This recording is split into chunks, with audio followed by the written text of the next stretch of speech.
In the year 1842, deep in the heart of Georgia's cotton empire, one woman ruled her land like a queen without a king. Her name was Eleanora Whitfield, and her plantation stretched farther than the eye could see, rows of white cotton glimmering under the southern sun. But behind those grand white columns and polite Sunday smiles, Eleanora was hiding an idea that would stain her family's name forever. When her husband Thomas Whitfield died suddenly of fever, Eleanora inherited everything: the land, the money, and over 200 enslaved souls. The neighbors whispered that no woman should run such a vast estate alone. But Eleanora didn't listen. She believed the Whitfields were destined for greatness, that their blood was stronger, purer, chosen by God. And so she made it her mission to keep that power alive, even if it meant bending every law of nature and morality to do it. Every night she would sit by the fire in her husband's study, staring at his old ledgers and a cracked portrait of her 5 daughters. Each one was beautiful, tall and pale, but Eleanora saw something missing. "They have my grace," she would whisper, "but not his strength." To her, strength meant control, power, dominance, and soon she became obsessed with finding a way to improve her bloodline. Life on the Whitfield plantation ran like a clock, at least on the surface. The enslaved worked from dawn until the cicadas fell silent at dusk. Overseers shouted, the cotton gins clattered, and Eleanora watched from her balcony, cold and still as marble. Among the workers, there was one man who stood out, a man named Josiah. He was taller than any other, strong-shouldered and silent, with a gaze that could cut through stone. He had been sold from Virginia years ago, educated just enough to read the Bible, and known for his strange calm, the kind that made overseers uneasy.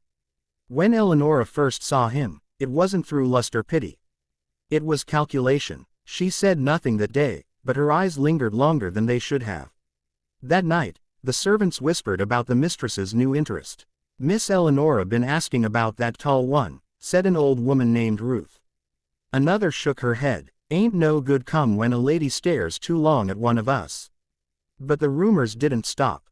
By the next month, Eleanora had ordered the overseer to move Josiah closer, give him lighter work, bring him near the main house. She said it was because he was reliable, but everyone on the plantation knew nothing Eleanora Whitfield did was ever without reason.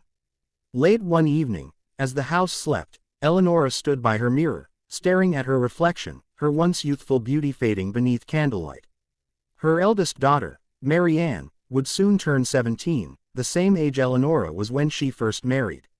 That night, she whispered to herself, "The Whitfield name must not fade. I will build a stronger line. A perfect line." She reached for her husband's old portrait, tracing his face with trembling fingers. "You failed to give me a son," she murmured. "But I will finish what you started." The plan was forming, dark, forbidden, and unholy.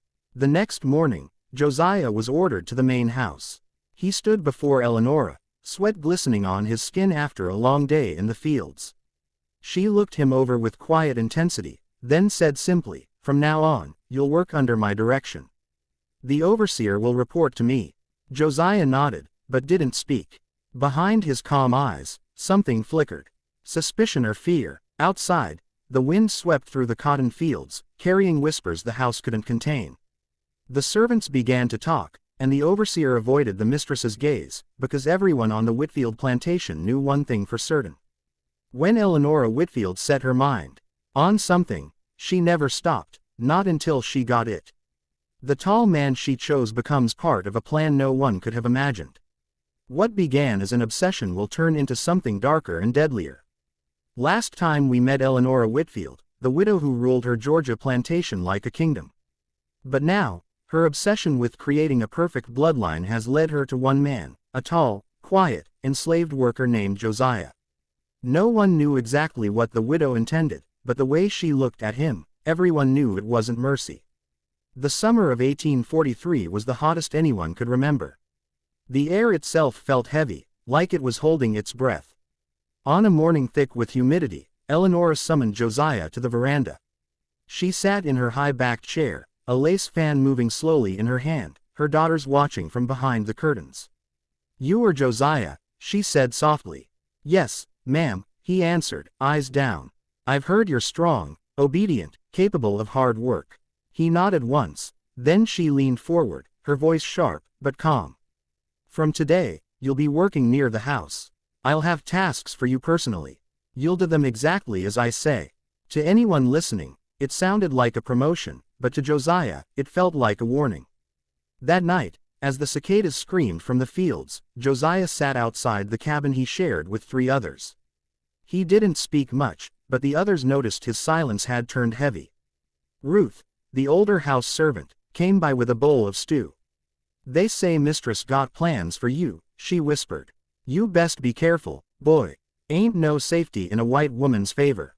Josiah said nothing, but inside, he remembered his time in Virginia when he'd been sold away from his wife and child. He'd sworn never to be used again. Yet here he was, chosen, not for kindness, but for something he didn't yet understand. The next week, Eleanora ordered Josiah to fix the roof near the parlor. From her balcony, she watched as he climbed, sweat glistening on his back. Her eldest daughter, Mary Ann, came beside her. "Mama, why are you watching him?" Eleanora didn't turn her head. "Our blood must choose carefully, my dear. The future of this house depends on strength, not softness." Mary Ann's face tightened.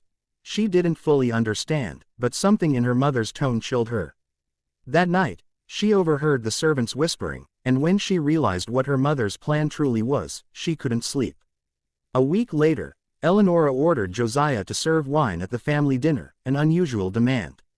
The daughters sat silently while their mother's eyes lingered too long. "Strong hands," Eleanora said aloud, watching him pour. "Hands that could shape destiny." Mary Ann dropped her spoon. The youngest, Clara, stared wide-eyed at her mother. After dinner, Eleanora dismissed everyone except Josiah. The hallway fell silent. The daughters listening from the stairs heard the sound of slow footsteps, the creak of a door closing. Then nothing. From that night on, Josiah became a shadow in the big house. He fixed doors, carried wood, repaired walls, always near the mistress, never far from her sight. The daughters stopped speaking at dinner. Servants stopped laughing in the kitchen. Even the overseer avoided the veranda now. Every night Eleanora would sit in her husband's chair and write in a black leather journal. On one page she had written in neat, perfect handwriting, "The new Whitfield line will rise from strength. My daughters will bear greatness." One night Josiah tried to speak. "Ma'am, I mean no disrespect, but this, whatever you ask of me, it's not right." Eleanora's face hardened. "You will do as I say, Josiah. You owe your life to this house. You belong to it, every part of you." He looked at her then, not as a slave, but as a man stripped of everything except his will. "No, ma'am," he said quietly. "No one owns my soul." That single sentence hung in the air like thunder. From that night onward, Eleanora watched him differently, not with curiosity, but with fury. The next morning, the overseer was ordered to keep Josiah under closer watch. But the whispers had already begun spreading across the county. A widow, a slave, and a plan so unnatural, even the other planters pretended not to know. By the end of that summer, every soul on the Whitfield estate knew something terrible was coming. Eleanora's obsession turns toward her own daughters, and when she forces them to obey her twisted plan, the Whitfield legacy will begin to crumble.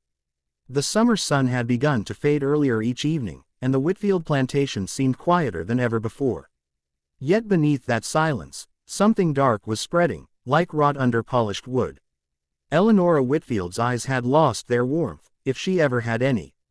Her every word now carried weight. Her every decision seemed calculated.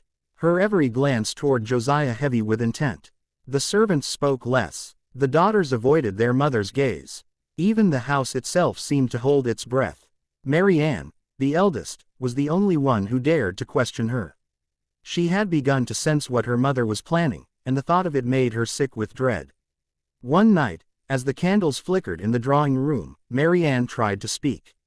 "Mother," she said softly, "the things you're asking of him and of us, they're not right." Eleanora didn't even look up from her writing desk.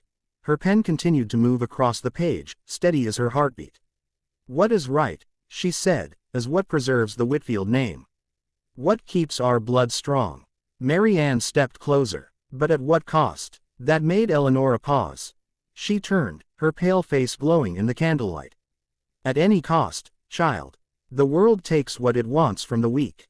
I will not have weakness in my house." Mary Ann's throat tightened. For the first time in her life, she was afraid of her own mother. The next morning, Eleanora called her daughters into the parlor. The air was thick with humidity, the smell of magnolia flowers seeping in through the open doors. Josiah stood silently near the veranda, his eyes lowered, but his mind elsewhere. "My dears," Eleanora began. "You are my pride, my life's purpose. But this family must endure long after I am gone. You must understand that we are chosen for something greater, something the world will never understand." Her second daughter, Louise, spoke nervously. "Mama, people are already talking." The preacher's wife said. Eleanora's voice snapped like a whip. "The preacher's wife is a fool. Let her talk. She knows nothing of destiny." The younger girls exchanged frightened glances. They had always obeyed her, always believed she knew best. But now, even they could see something in her eyes that no longer looked like faith. It looked like madness. That night, the eldest sisters couldn't sleep. Mary Ann sat at her window, staring at the dark fields, listening to the sound of the cicadas. She could see Josiah walking alone, his figure outlined by the moonlight. When the house finally fell quiet, she crept down the stairs. Outside, the air was heavy and alive with the sound of night. She called his name in a whisper. "Josiah." He stopped, but didn't turn. "She's not well," Mary Ann said, her voice trembling. "She's losing herself." Josiah looked at her then, his face calm, but filled with something deep and weary. "I know," he said, "but she won't stop until someone makes her." Mary Ann's eyes filled with tears. "Then she'll destroy us all." From that night forward, Mary Ann avoided her mother, but Eleanora noticed. The widow had become sharper, crueler, more suspicious. She began keeping the girls close, never letting them walk alone, never allowing them to speak privately. Every decision she made was now about control. She had the girls measured for new dresses, all white, all matching. She said it was for a family portrait, but none of them believed her. And Josiah, he was trapped between two worlds. He was watched constantly, ordered to work only near the main house. He knew escape was impossible now, not when Eleanora had made him the center of her twisted vision. One evening, as the sky turned a deep orange, Eleanora called Mary Ann into the study. On the desk lay her black leather journal, its pages filled with neat handwriting. "Read it," she said. Mary Ann hesitated, then opened the book. Her mother's words stared back at her. A new line must begin. "My daughters shall carry it. Josiah will be the vessel of renewal." Her hands began to shake. "Mother, you can't mean this." Eleanora stood, her face pale and cold. "It's already begun," she said quietly. "The Whitfields will not be forgotten." Mary Ann backed away, her voice breaking. "You're destroying us." Eleanora's expression didn't change. "No, my dear, I'm saving us." When Mary Ann fled the room, she ran straight to the servants' quarters. She found Ruth and whispered through tears. "She's gone mad. She'll use him. She'll use us all." Ruth placed a trembling hand on her shoulder. "Child," she said softly, "you best find a way out of this place. 'Cause your mama done sold her soul to the devil already." That night, thunder rolled over the plantation and rain began to fall hard against the old white columns. Inside the great house, Eleanora Whitfield sat alone at her desk, writing one final line in her journal. "The seed is chosen. The future is near." The rain that had soaked the Whitfield plantation lasted 3 days. When the sun returned, it felt like a different place, quiet, heavy, and changed.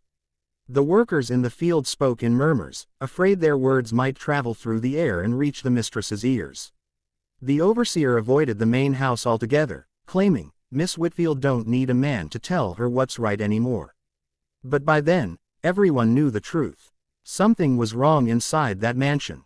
Eleanora Whitfield had stopped attending church. Her daughters no longer visited town. The preacher came once to call on them. He left pale and silent, his Bible clutched tight to his chest. And Josiah, the tall man at the heart of the whispers, had become a ghost moving through the estate. The men respected him, the women pitied him, and the mistress watched him like a hawk. He'd learned to keep his eyes low, his mouth shut, and his spirit buried deep. But inside, something was starting to burn. One night, as the moonlight spilled through the tall windows of the big house, Mary Ann slipped quietly into the study. The black leather journal lay open on the desk, as if waiting for her. She read her mother's latest entry, written in perfect ink. The blood must mix. The line must be renewed. I am chosen to forge a new dynasty. If you want to know what happens when Josiah finally rebels against the widow's twisted plan and how Marianne risks everything to stop her, stay tuned for the next chapter of the Georgia Widow's experiment.